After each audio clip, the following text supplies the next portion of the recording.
dipimpin oleh salah satu peserta didik. Halo, selamat pagi adik-adik. Selamat pagi Ibu. Apa kabar kalian hari ini? Baik Ibu. Baik, puji Tuhan. Jadi sebelum mulai pembelajaran kita pada hari ini, sebaiknya kita mengawalinya dengan doa. Ibu meminta salah satu dari kalian untuk memimpin doa. Siapa yang bisa memimpin doa? Tommy. Salah satu dari kalian harus bisa berani untuk memimpin doa. Siapa yang bisa? Tommy? Iya. Ibu minta memimpin doa. Oke. Ibu, teman-teman, mari kita siapkan diri kepada dalam doa Bapa.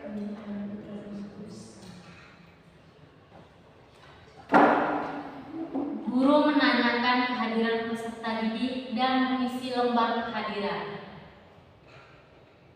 Jadi baik, sebelum mulai pembelajaran kita, Ibu akan mengecek kehadiran kalian.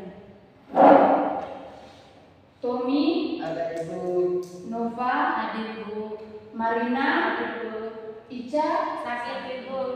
Ica sakit apa Ica? Tahu Ibu. Tidak tahu Ibu. Apakah teman-teman sudah mengunjungi Ica? Belum. Kenapa kamu tidak mengunjungi Ica? Sudah tahu Ica sakit, kenapa tidak mengunjungi Ica? Dia punya rumah jauh Ibu. Oke, baik. Guru menyampaikan tujuan pembelajaran yang akan dicapai. Jadi baik adik-adik, di sini tujuan pembelajaran kita pada hari ini adalah adik-adik mampu menerapkan konsep perpindahan kalor dalam kehidupan sehari-hari. Guru memberikan pertanyaan pemantik pada peserta didik. Jadi baik adik-adik, di sini Ibu akan bertanya, apakah adik-adik ada yang tahu apa yang dimaksud dengan kalor? Tidak tahu Ibu. Atau adik-adik ada yang tahu kata lain dari kalor itu bisa disebut dengan apa? Tidak tahu Ibu. Jadi baik.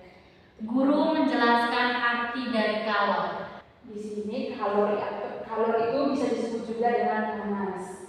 Kalor atau panas tersebut merupakan energi yang dapat berpindah dari suhu yang tinggi ke suhu yang lebih rendah.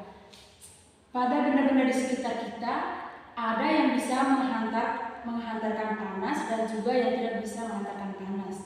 Benda yang bisa menghantarkan panas itu disebut dengan konduktor. Contohnya seperti besi, tembaga, timah, aluminium, dan lain-lain. Dan untuk benda yang tidak bisa menghantarkan panas itu bisa disebut juga dengan isolator.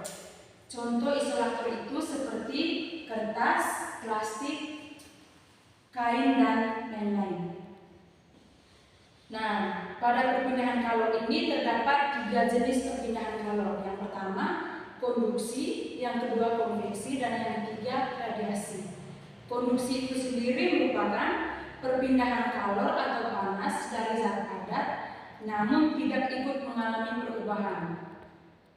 Yang kedua, konveksi. Konveksi itu adalah perpindahan kalor atau panas melalui aliran zat pengantaranya ikut berpindah. Yang ketiga, radiasi. Radiasi adalah perpindahan kalor atau panas pada zat perantara. Jadi sampai di sini sudah paham? Sudah Ibu. Guru menjelaskan percobaan yang akan dilakukan. Jadi di sini Ibu akan menjelaskan tentang percobaan yang akan kita lakukan pada hari ini.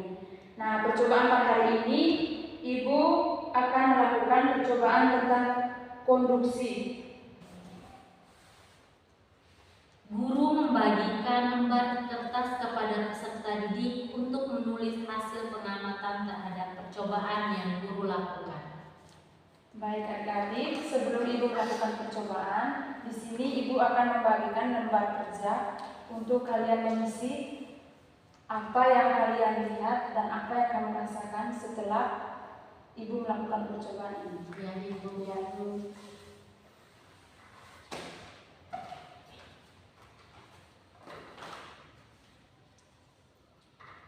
Guru melakukan percobaan.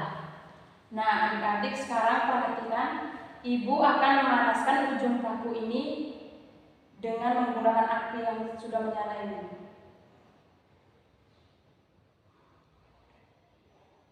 Nah, sekarang Ibu akan memberikan paku ini kepada adik-adik untuk merasakan apakah paku ini panas atau tidak. Mulai dari kalian.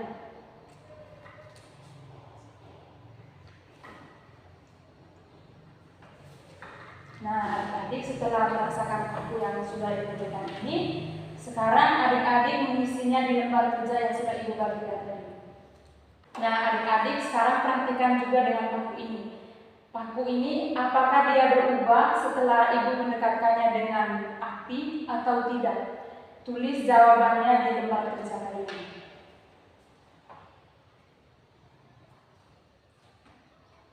Sudah selesai semua? Sudah Ibu. Satu orang tolong kumpul ya. Iya, Ibu. Tommy tolong kumpul teman-teman kerjaan.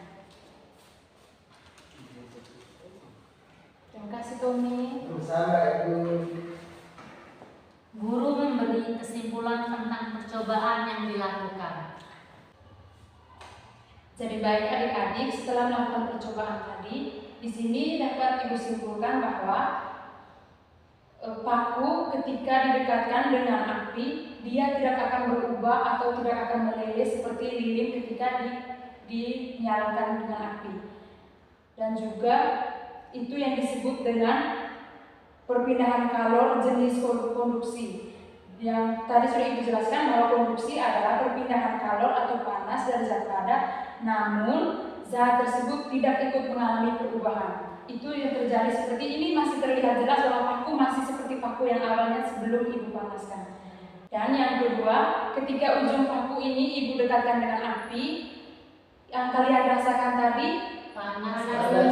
ya, jadi itu yang disebut dengan jenis perpindahan kalor konduksi. Sampai di sini sudah paham? Sudah Ibu. Apakah adik-adik ada pertanyaan? Tidak ada. Baik. Jadi sekian saja pembelajaran kita hari ini. Pembelajaran kita akan lanjut lagi di minggu depan. Guru meminta salah satu peserta didik untuk memimpin doa penutup. Jadi sebelum mengakhiri pembelajaran kita, Ibu minta salah satu untuk pimpin doa. Tadi di pembuka Tommy yang pimpin, sekarang Ibu minta Marina. Marina pimpin kita dalam doa. Marina kita berdoa yang Bapa. Selamat siang untuk kita semua. Selamat siang, Ibu.